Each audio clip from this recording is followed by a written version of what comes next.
Hello and welcome. In this lesson, I'm going to share with you 15 words that you are probably pronouncing incorrectly.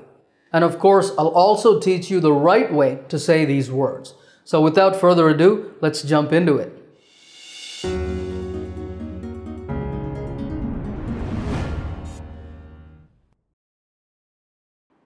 Here is word number 1. How do you say it?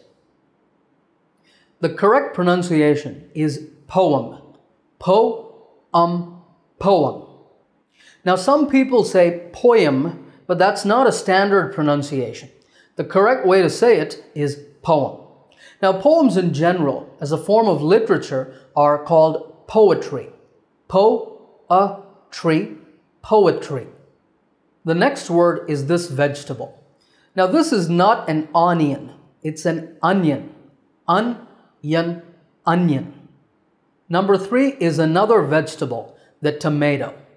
Actually, that's the American pronunciation. The British pronunciation is tomato. Now, in the pronunciation symbols on the screen, AME means American English and BRE means British English. Now, the American and British pronunciations of this word are mostly the same. There are 3 syllables in each, but it's that middle syllable that Americans and Brits disagree on. For Americans, that syllable is may, tomato. And for Brits, it's ma, tomato. Tomato, tomato. Now, we've talked about a couple of vegetables, but are you saying the word vegetable itself correctly? It's vegetable. It's not vegetable, and there's no table in it. It's vegetable. I hope that onions and tomatoes aren't the only vegetables you eat, because doctors recommend that we include a variety of fruits and vegetables in our diet. Did you notice how I said that word? It's variety. V-R-I-A-T, with the stress on the second syllable, ri. So it's variety. The next word is mountain. I sometimes hear my English students say mountain, but that second syllable is ton, maybe because it takes a ton of work to climb to the top of a mountain. So once again, the word is mountain.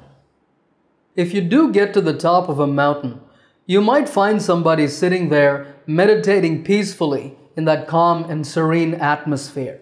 That person might be a monk. Not a monk, but a monk with an sound.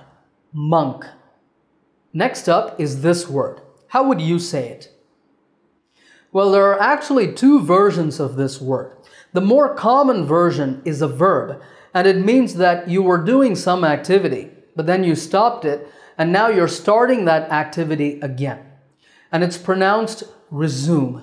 Resume, like when you zoom your camera lens. Resume. Now that's the American pronunciation. The British pronunciation is slightly different. Resume. Resume. Resume. So American, resume. British, resume. The second version of this word refers to a document that has your qualifications, your work history, etc. on it. And it's something that you might give to an interviewer when you're looking for a job. This version is spelled with accents, those little slant lines above the E's, and it's pronounced resume in American English. Resume. In British English, it's pronounced resume. Resume. So American resume and British resume. Number 9 is another type of document, certificate. I sometimes hear students mispronounce this word as certificate, but your name doesn't have to be Kate for you to get a certificate.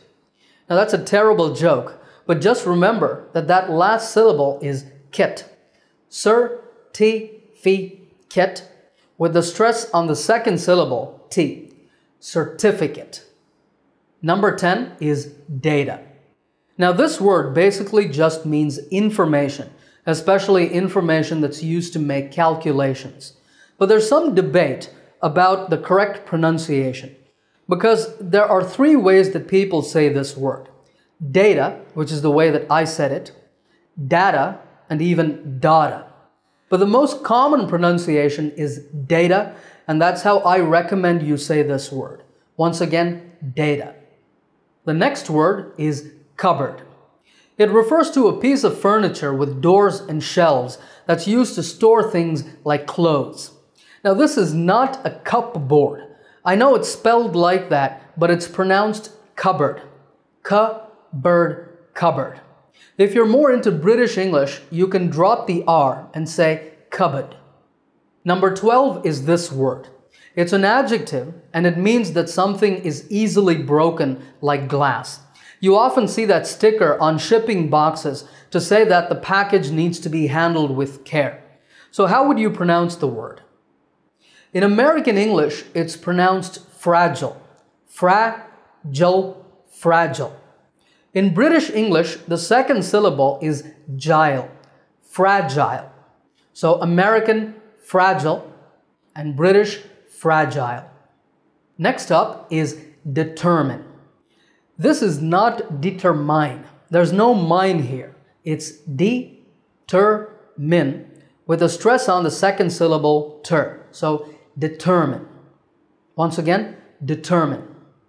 What about when a situation is a total mess and you just can't determine what's going on? Well, you can use this word to describe it. It means a state of total confusion, and it's pronounced chaos. K, like the letter K, and os, chaos. And our last word is niche. Or is it niche?